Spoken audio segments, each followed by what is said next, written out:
Welcome to the 3ABN Australia radio book reading program. The Desire of Ages, written by Ellen White, is an inspirational account of the life and ministry of Jesus. What you are about to hear is a dramatised audio version of this book, created by Nancy Hamilton Myers. To download your free copy, visit thedesireofagesproject.com. Listen now as Nancy continues to read from The Desire of Ages. The Desire of Ages, Chapter 42, Tradition. The scribes and the Pharisees, expecting to see Jesus at the Passover, had laid a trap for him. But Jesus, knowing their purpose, had absented himself from this gathering. Then came together unto him the Pharisees and certain of the scribes. As he did not go to them, they came to him. For a time it had seemed that the people of Galilee would receive Jesus as the Messiah, and that the power of the hierarchy in that region would be broken. The mission of the 12, indicating the extension of Christ's work, and bringing the disciples more directly into conflict with the rabbis, had excited anew the jealousy of the leaders at Jerusalem. The spies they sent to Capernaum in the early part of his ministry, who had tried to fix on him the charge of Sabbath breaking, had been put to confusion, but the rabbis were bent on carrying out their purpose. Now another deputation was sent to watch his movements and find some accusation against him. As before, the ground of complaint was his disregard of the traditional precepts that encumbered the law of God. These were professedly designed to guard the observance of the law, but they were regarded as more sacred than the law itself. When they came in collision with the commandments given from Sinai, preference was given to the rabbinical precepts. Among the observances most strenuously enforced was that of ceremonial purification. A neglect of the forms to be observed before eating was accounted a heinous sin, to be punished both in this world and in the next, and it was regarded as a virtue to destroy the transgressor. The rules in regard to purification were numberless. The period of a lifetime was scarcely sufficient for one to learn them all. The life of those who tried to observe the rabbinical requirements was one long struggle against ceremonial defilement, an endless round of washings and purifications. When the people were occupied with trifling distinctions and observances which God had not required, their attention was turned away from the great principles of his law. Christ and his disciples did not observe these ceremonial washings, and the spies made this neglect the ground of their accusation. They did not, however, make a direct attack on Christ, but came to him with criticism of his disciples. In the presence of the multitude, they said, "Why do thy disciples transgress the tradition of the elders? For they wash not their hands when they eat bread." Whenever the message of truth comes home to souls with special power, Satan stirs up his agents to start a dispute over some minor question. Thus he seeks to attract attention from the real issue. Whenever a good work is begun, there are cavaliers ready to enter into dispute over forms or technicalities to draw minds away from the living realities. When it appears that God is about to work in a special manner for his people, let them not be enticed into a controversy that will work only ruin of souls. Is my life in harmony with the divine law? He that believeth on the Son hath everlasting life, and he that believeth not the Son shall not see life. And hereby we do know that we know him, if we keep his commandments. Jesus made no attempt to defend himself or his disciples.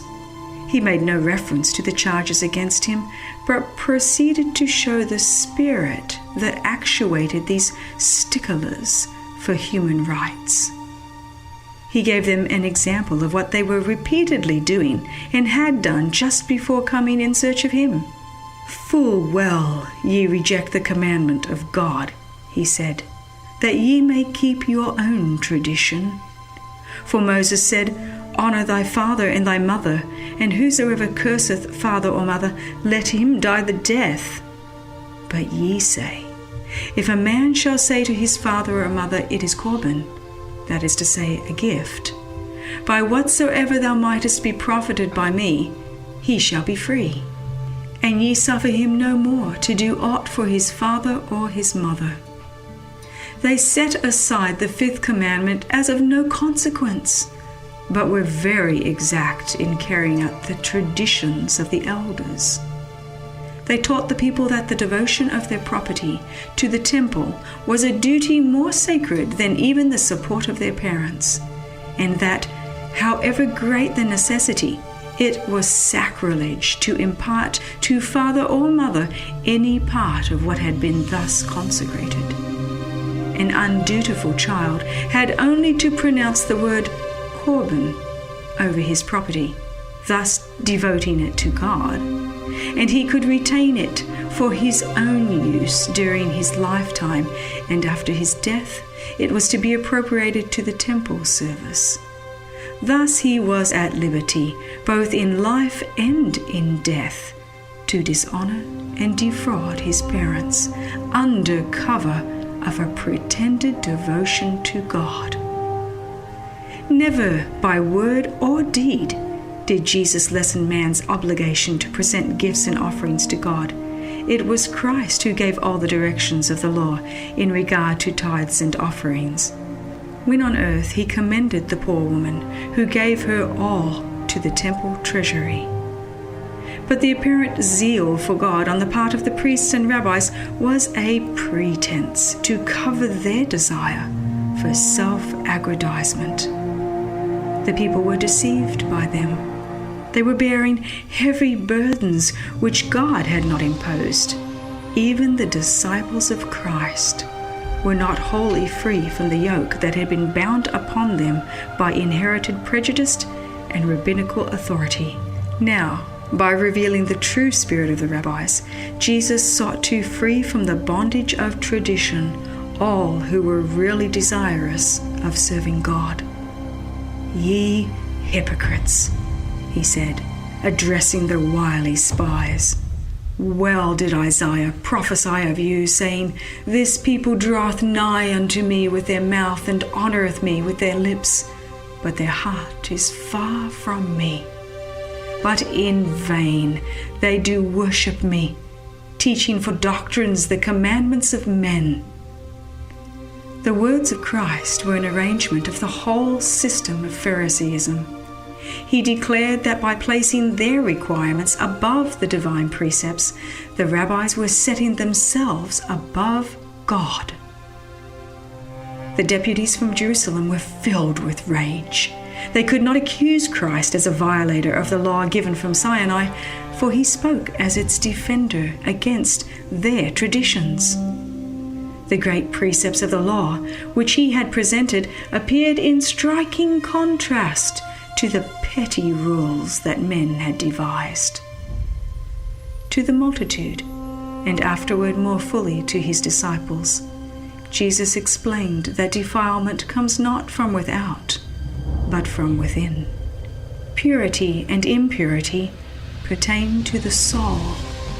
It is the evil deed, the evil word, the evil thought, the transgression of the law of God, not the neglect of external man-made ceremonies, that defiles a man.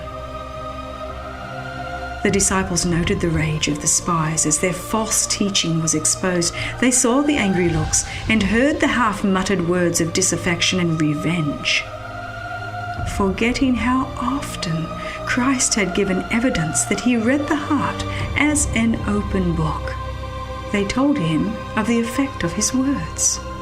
Hoping that he might conciliate the enraged officials, they said to Jesus, "Knowest thou that the Pharisees were offended after they heard this saying?"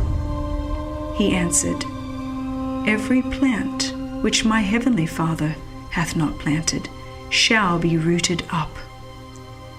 The customs and traditions so highly valued by the rabbis were of this world, not from heaven. However great their authority with the people, they could not endure the testing of God. Every human invention that has been substituted for the commandments of God will be found worthless in that day, when God shall bring every work into judgment with every secret thing, whether it be good or whether it be evil. The substitution of the precepts of men for the commandments of God has not ceased.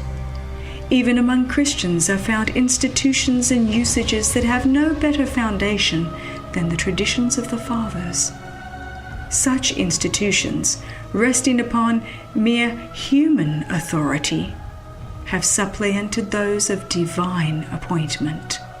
Men cling to their traditions and revere their customs and cherish hatred against those who seek to show them their error.